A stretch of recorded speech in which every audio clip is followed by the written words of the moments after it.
Solar panel लगेଇବା କଥା ଭାବୁଛନ୍ତି ଯଦି ହଁ ତାହେଲେ ଗୋଟେ ବହୁତ ବଡ଼ ପ୍ରଶ୍ନ ସାମ୍ନାକୁ ଆସେ ଆମ ଘର ପାଇଁ ପ୍ରକୃତରେ କେତେ ବିଜୁଳି ଦରକାର ଚାଲନ୍ତୁ ଆଜି ଏହି ପ୍ରଶ୍ନର ଉତ୍ତର ଖୋଜିବା। ଆଚ୍ଛା, ଗୋଟେ କଥା ସତ ସତ କହିଲେ ଆପଣଙ୍କୁ କ'ଣ ଜଣାଅଛି ଯେ ଆପଣଙ୍କ ଘରର ମାସିକ ବିଜୁଳି ଖର୍ଚ୍ଚ ପ୍ରକୃତରେ କେତେ? ମାନେ ସଠିକ୍ ଆମାଉଣ୍ଟଟା ଏମିତି ଗୋଟେ ନମ୍ବର ଯାହା ବିଷୟରେ ଆମ ଭିତର ବହୁତ ଲୋକଙ୍କର କିଛି ଆଇଡିଆ ନଥାଏ। ଦେଖନ୍ତୁ, ଆମେ ସମସ୍ତେ ପ୍ରାୟତଃ ବିଲ୍ର ଶେଷ ଆମାଉଣ୍ଟଟା ଦେଖିଦେଉ, କିନ୍ତୁ ତା ପଛର ହିସାବଟାକୁ କେବେ ବୁଝିବାକୁ ଚେଷ୍ଟା କରୁନୁ। ଆଉ ଯେତେବେଳେ ଆମେ ଜିନିଷଟାକୁ ଠିକ୍ ଭାବରେ ବୁଝିପାରୁନୁ ସେତେବେଳେ ହିଁ ସୋଲାର ସିଷ୍ଟମ୍ ବାଛିଲା ବେଳେ ବହୁତ ବଡ଼ ଭୁଲ ହେଇଯିବାର ଚାନ୍ସ ଥାଏ। ତ ଏଠୁ ହିଁ ଆରମ୍ଭ ହୁଏ ଅସଲ ସମସ୍ୟା। ଆଉ ଜାଣିଛନ୍ତି ସବୁଠୁ ବଡ଼ ଭୁଲଟା କେତେବେଳେ ହୁଏ? ସୋଲାର ଲଗେଇବା ପୂର୍ବରୁ ହିଁ ହୋଇଯାଏ। ସାଧାରଣତଃ ତିନିଟା ବଡ଼ ଭୁଲ ଲୋକେ କରନ୍ତି। ପ୍ରଥମତଃ ମନକୁ ମନ ଗୋଟେ ଅନ୍ଦାଜ କରି ସାଇଜ୍ ବାଛି ଦିଅନ୍ତି। ଦ୍ୱିତୀୟରେ ପଡ଼ିଶା ଘରେ ଯାହା ଲାଗିଛି ବାସ୍ ତାକୁ ହିଁ କପି କରିଦିଅନ୍ତି। ଆଉ ତୃତୀୟରେ ଯେଉଁ ଭେଣ୍ଡର ଆସିଲେ ସେ ଯାହା କହିଦେଲେ ତାକୁ ଆଖି ବୁଜି ବିଶ୍ୱାସ କରି ନିଅନ୍ତି। ଦେଖନ୍ତୁ, ଏ ସବୁଗୁଡ଼ାକୁ ହେଉଛି କେବଳ ଅନୁମାନ, ଏଥିରେ କୌଣସି ପ୍ରକୃତ ତଥ୍ୟ ନାହିଁ। ଆଉ ଏଇଠି ଗୋଟେ କଥା ମନେ ରଖିବା ବହୁତ ଜରୁରୀ। ସୋଲାର ସିଷ୍ଟମରେ ପଇସା ଲଗାଇବା ଗୋଟେ ବଡ଼ ଆର୍ଥିକ ନିଷ୍ପତ୍ତି। ଏଠି ଅନ୍ଦାଜରେ କାମ ଚଲେନି, ଏଠି ଦରକାର ପକ୍କା ହିସାବ। ତାହେଲେ ଏହାର ସମାଧାନ କ'ଣ? ଆମେ କେମିତି ଜାଣିବା? ଚାଲନ୍ତୁ ଏହାର ସମାଧାନ ପାଇଁ ଆମେ ଆମ ବିଜୁଳି ବିଲ୍ରେ ଥିବା ସବୁଠୁ ଗୁରୁତ୍ୱପୂର୍ଣ୍ଣ ଶବ୍ଦରୁ ଆରମ୍ଭ କରିବା। ଆଉ ସେହି ଶବ୍ଦଟା ହେଉଛି ୟୁନିଟ୍। ଆଚ୍ଛା, ତ ଏଇ ୟୁନିଟ୍ ଜିନିଷଟା କ'ଣ? ଦେଖନ୍ତୁ, ଏକଦମ ସରଳ ଭାଷାରେ ବୁଝିବା। ଯେତେବେଳେ ଆମେ 1 କିଲୋୱାଟ୍ ପାୱାରର କୌଣସି ଜିନିଷକୁ ଠିକ୍ 1 ଘଣ୍ଟା ପାଇଁ ଚଲାଉ ସେତେବେଳେ ଯେତିକି ବିଜୁଳି ଖର୍ଚ୍ଚ ହୁଏ ତାକୁ ହିଁ କୁହାଯାଏ 1 ୟୁନିଟ୍। ଚାଲନ୍ତୁ କିଛି ଉଦାହରଣ ନେବା ଯାହା ଆମେ ପ୍ରତିଦିନ ଦେଖୁ। ଧରିନିଅନ୍ତୁ ଗୋଟେ ଫ୍ୟାନ୍ ଯଦି ଦିନକୁ 10 ଘଣ୍ଟା ଚାଲିଲା ତାହେଲେ ଏହା ପ୍ରାୟ 0.75 ୟୁନିଟ୍ ଖର୍ଚ୍ଚ କରେ। ସେମିତି ଆମ ଘରରେ ଫ୍ରିଜ୍ ସେ ଦିନକୁ ପାଖାପାଖି 1ରୁ 1.5 ୟୁନିଟ୍ ନିଏ, ଆଉ ଟିଭି ତାହା ପାଖାପାଖି 0.3ରୁ 0.5 ୟୁନିଟ୍ ଖର୍ଚ୍ଚ କରେ। ତେବେ ଏବେ ଆସିଲା ଅସଲ କଥା। ଆମେ ଯେଉଁ ବିଜୁଳି ବିଲ୍ ପୈଠ କରୁଛୁ ସେଇଟା ଆଉ କିଛି ନୁହେଁ, ବରଂ ଆମେ ମାସ ସାରା ଖର୍ଚ୍ଚ କରିଥିବା ଏଇ ୟୁନିଟ୍ଗୁଡ଼ିକର ହିଁ ବିଲ୍। ବାସ୍ ଏତିକି। ଠିକ୍ ଅଛି।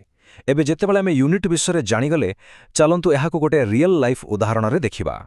ଆମ ଓଡ଼ିଶାର ଗୋଟେ ସାଧାରଣ ପରିବାରର ଉଦାହରଣ ନେବା ଆଉ ଦେଖିବା ସେମାନଙ୍କର ମାସିକ ଖର୍ଚ୍ଚ କେମିତି ହିସାବ ହେଉଛି। ଦେଖନ୍ତୁ, ଗୋଟେ ଟିପିକାଲ ଫ୍ୟାମିଲିରେ ଲାଇଟ୍ ଆଉ ଫ୍ୟାନ୍ର ହିଁ ପାଖାପାଖି 60 ୟୁନିଟ୍ ଚାଲିଯାଏ। ତାପରେ ଆସିଲା ଫ୍ରିଜ୍ ଯେଉଁଥିରୁ ପାଖାପାଖି 35 ୟୁନିଟ୍ ଖର୍ଚ୍ଚ ହୁଏ, ଆଉ ଟିଭି, ମୋବାଇଲ ଚାର୍ଜିଂ ଏସବୁ ମିଶେଇକି ଆହୁରି 25 ୟୁନିଟ୍ ଧରି ନିଅନ୍ତୁ।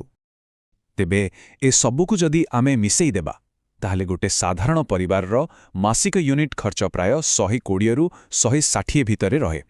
ଏ ନମ୍ବରଟାକୁ ଟିକେ ମନେ ରଖନ୍ତୁ କାରଣ ଏଇଟା ଆଗକୁ ବହୁତ କାମରେ ଆସିବ। ହଉ, ତ ଏବେ ପ୍ରଶ୍ନ ଆସୁଛି ଏହାର ସୋଲାର ସହିତ କ'ଣ ସମ୍ପର୍କ? ଦେଖନ୍ତୁ, ମଜା କଥା ହେଉଛି ଆମ ଓଡ଼ିଶାରେ ଗୋଟେ 1 କିଲୋୱାଟ୍ର ସୋଲାର ସିଷ୍ଟମ୍ ମାସକୁ ପ୍ରାୟ 120ରୁ 140 ୟୁନିଟ୍ ବିଜୁଳି ତିଆରି କରେ। ଏହାର ମାନେ କ'ଣ?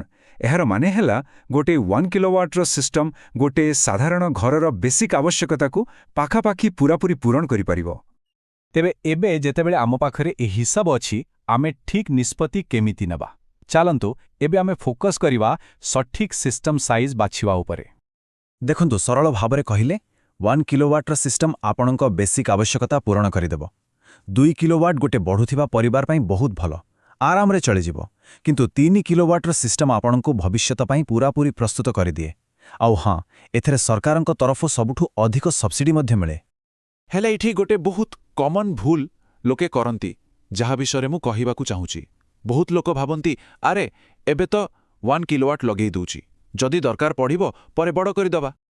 କିନ୍ତୁ ଏହିପରେ ଦେଖିବା ଚକ୍କରରେ ବଡ଼ ସମସ୍ୟା ହୁଏ। କାହିଁକି? କାରଣ ସରକାରୀ ସବସିଡି ଆପଣଙ୍କୁ କେବଳ ଥରକ ପାଇଁ ମିଳିବ। ତା ଛଡ଼ା ଆପଣ 1 କିଲୋୱାଟ୍ ପାଇଁ ଯେଉଁ ଷ୍ଟ୍ରକ୍ଚର ଆଉ ୱାଇରିଂ କରିଥିବେ ସେଇଟା ପରେ ବଡ଼ ସିଷ୍ଟମ୍ ପାଇଁ କାମ ଦେଇ ନପାରେ। ଫଳରେ ପରେ ଅପଗ୍ରେଡ୍ କରିବାକୁ ଗଲେ ବହୁତ ବେଶି ଖର୍ଚ୍ଚ ହୋଇଯାଏ। ସେଥିପାଇଁ ଗୋଟେ କଥା ସବୁବେଳେ ମନେ ରଖିବେ, ସୋଲାରର ପ୍ଲାନିଂ କେବଳ ଆଜି ପାଇଁ ନୁହେଁ, ଏହା ଆଗାମୀ 25 ବର୍ଷ ପାଇଁ। ଏହା ଆପଣଙ୍କ ଘରର ଭବିଷ୍ୟତ ପାଇଁ ଗୋଟେ ବହୁତ ବଡ଼ ଆଉ ଲାଭଦାୟକ ନିବେଶ।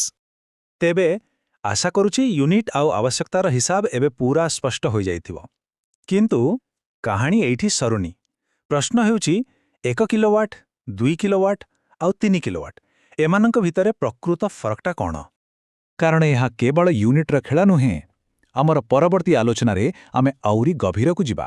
କେତେ ଜାଗା ଦରକାର, କେଉଁ ଇନଭର୍ଟର ଲାଗିବ, ନେଟ୍ ମିଟରିଂ କ'ଣ ଆଉ ସବସିଡିର ପୂରା ହିସାବ, ଏସବୁ ବିଷୟରେ ଆମେ କଥା ହେବା।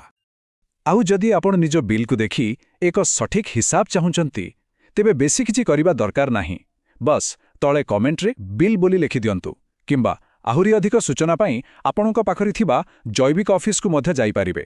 ତେବେ ପରବର୍ତ୍ତୀ ଆଲୋଚନାରେ ପୁଣି ଦେଖାହେବା।